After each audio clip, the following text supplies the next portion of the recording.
C'est reparti. Vendredi, samedi et dimanche prochain, les surfeurs lancent pour la 9e année Initiative Océane, une opération destinée à collecter les déchets accumulés sur les plages. L'an passé, 5500 personnes avaient passé au crible une centaine de sites dans 11 pays d'Europe, d'Afrique et dans les dom-toms. Elles ont ramassé 430 mètres cubes de déchets, de quoi remplir 200 bennes à ordures.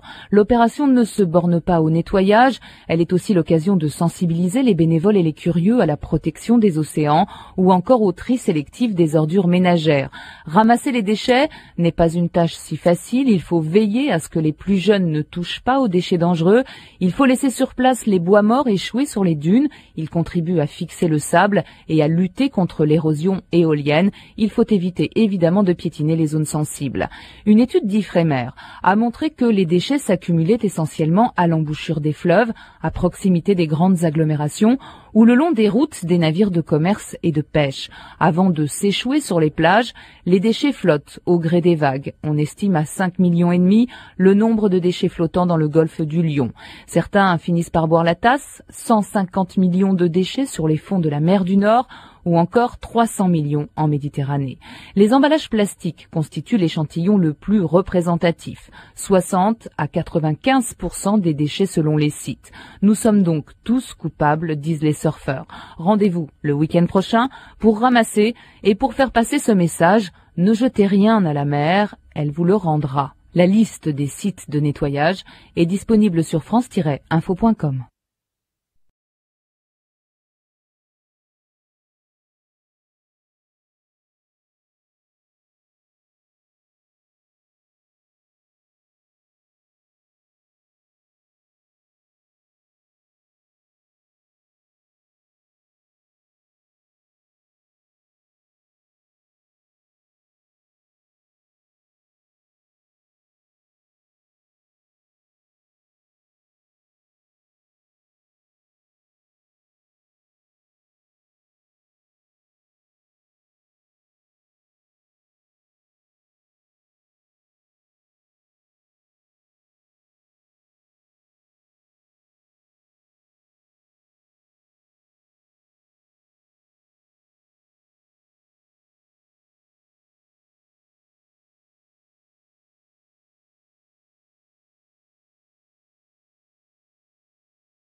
Il y a entre 6 000 et 7 000 langues parlées dans le monde, moitié moins que celles que les linguistes ont recensées dans les siècles passés.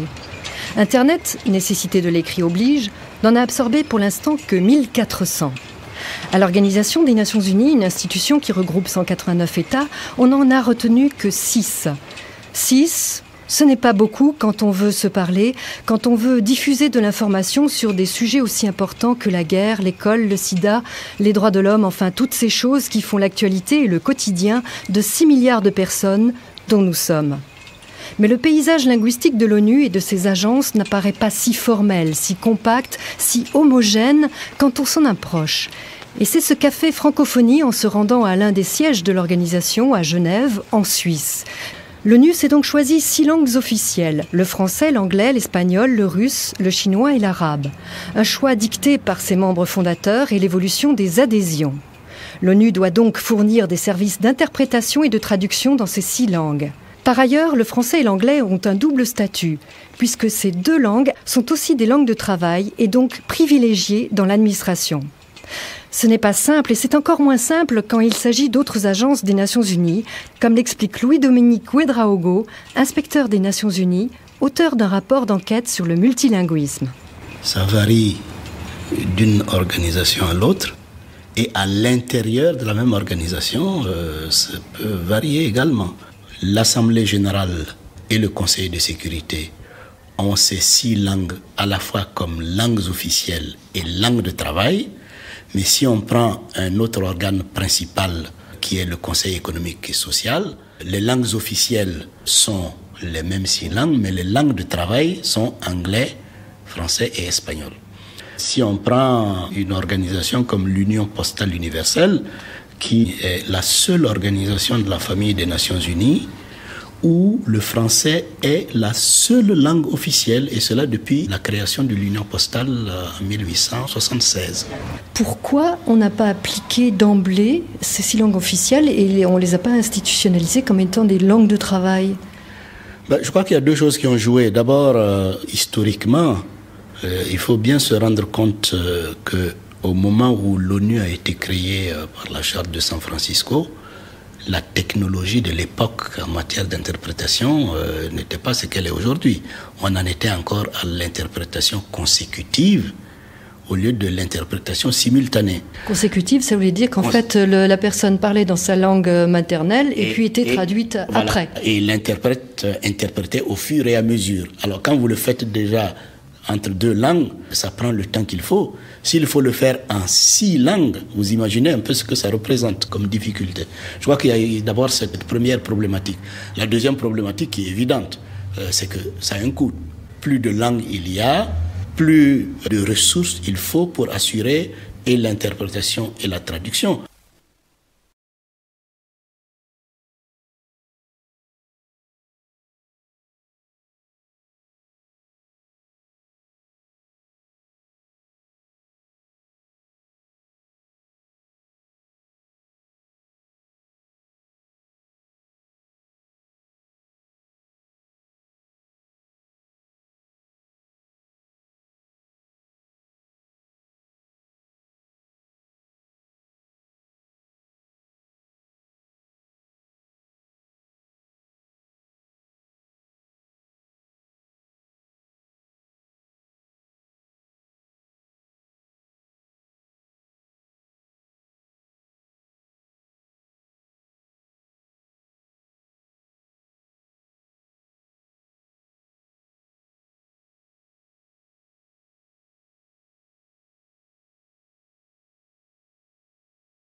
Il y a entre 6 000 et 7 000 langues parlées dans le monde, moitié moins que celles que les linguistes ont recensées dans les siècles passés.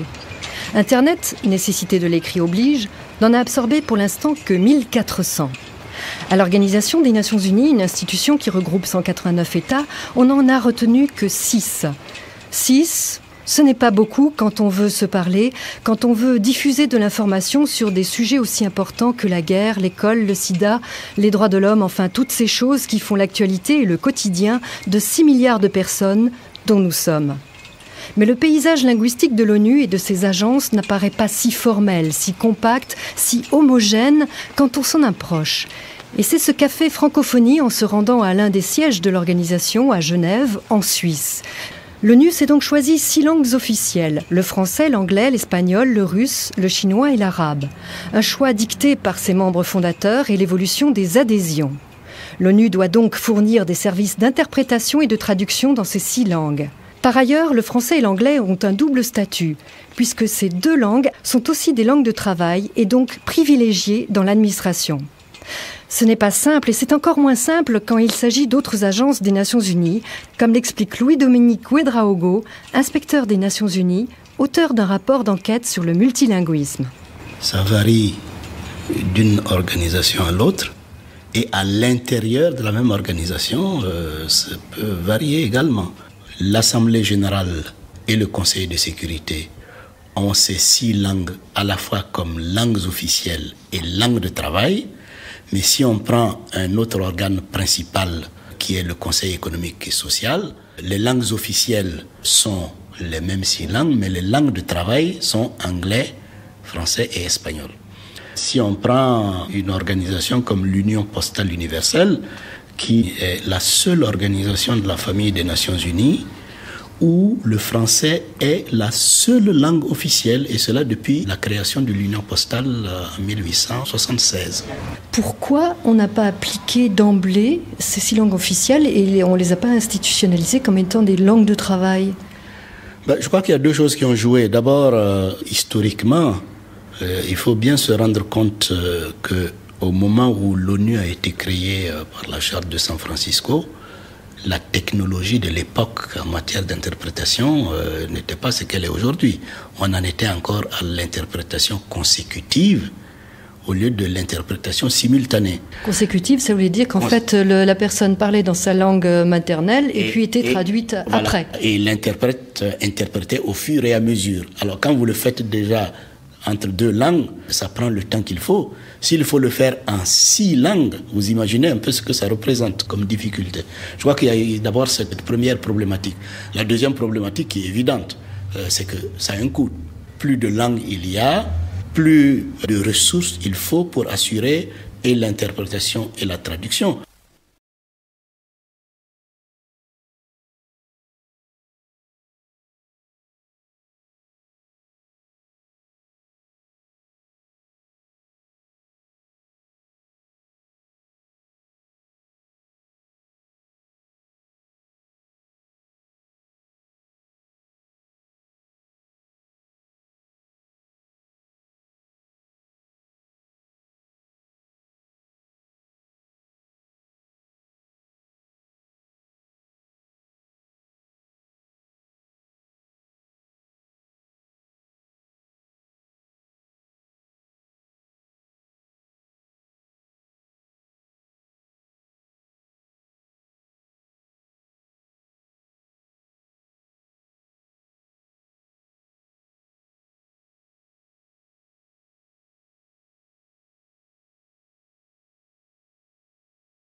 C'est reparti. Vendredi, samedi et dimanche prochain, les surfeurs lancent pour la 9e année Initiative Océane, une opération destinée à collecter les déchets accumulés sur les plages. L'an passé, 5500 personnes avaient passé au crible une centaine de sites dans 11 pays d'Europe, d'Afrique et dans les dom-toms. Elles ont ramassé 430 mètres cubes de déchets, de quoi remplir 200 bennes à ordures. L'opération ne se borne pas au nettoyage, elle est aussi l'occasion de sensibiliser les bénévoles et les curieux à la protection des océans ou encore au tri sélectif des ordures ménagères.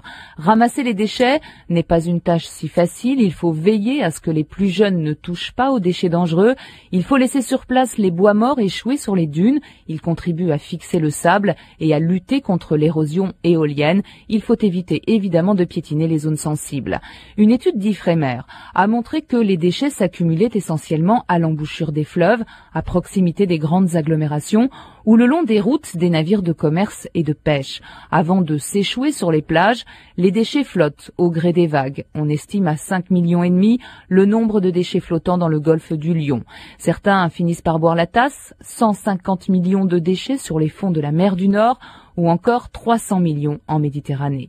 Les emballages plastiques constituent l'échantillon le plus représentatif, 60 à 95% des déchets selon les sites. Nous sommes donc tous coupables, disent les surfeurs. Rendez-vous le week-end prochain pour ramasser et pour faire passer ce message, ne jetez rien à la mer, elle vous le rendra. La liste des sites de nettoyage est disponible sur france-info.com.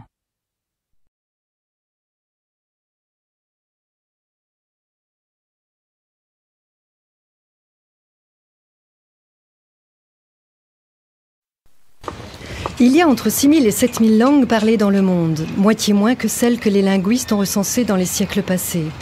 Internet, nécessité de l'écrit oblige, n'en a absorbé pour l'instant que 1400. À l'Organisation des Nations Unies, une institution qui regroupe 189 États, on n'en a retenu que 6.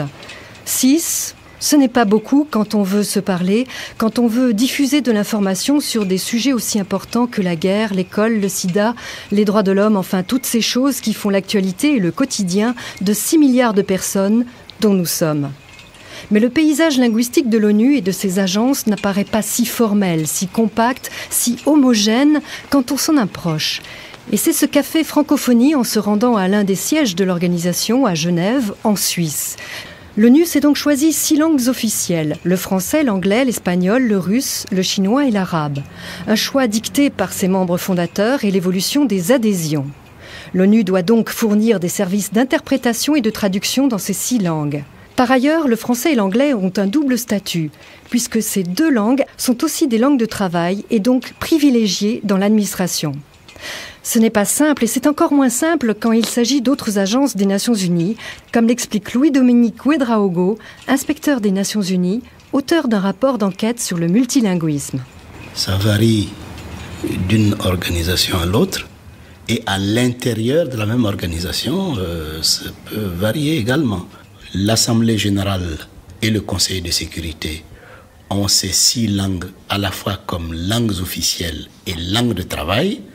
Mais si on prend un autre organe principal qui est le Conseil économique et social, les langues officielles sont les mêmes 6 langues, mais les langues de travail sont anglais, français et espagnol. Si on prend une organisation comme l'Union postale universelle, qui est la seule organisation de la famille des Nations Unies, où le français est la seule langue officielle, et cela depuis la création de l'Union postale en 1876. Pourquoi on n'a pas appliqué d'emblée ces 6 langues officielles et on ne les a pas institutionnalisées comme étant des langues de travail ? Je crois qu'il y a 2 choses qui ont joué. D'abord, historiquement, il faut bien se rendre compte qu'au moment où l'ONU a été créée par la Charte de San Francisco, la technologie de l'époque en matière d'interprétation n'était pas ce qu'elle est aujourd'hui.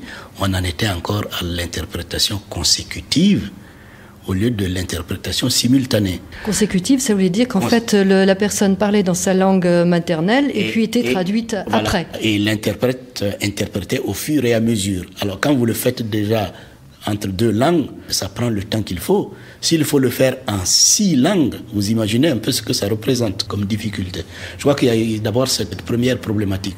La deuxième problématique qui est évidente, c'est que ça a un coût. plus de langues il y a, plus de ressources il faut pour assurer et l'interprétation et la traduction.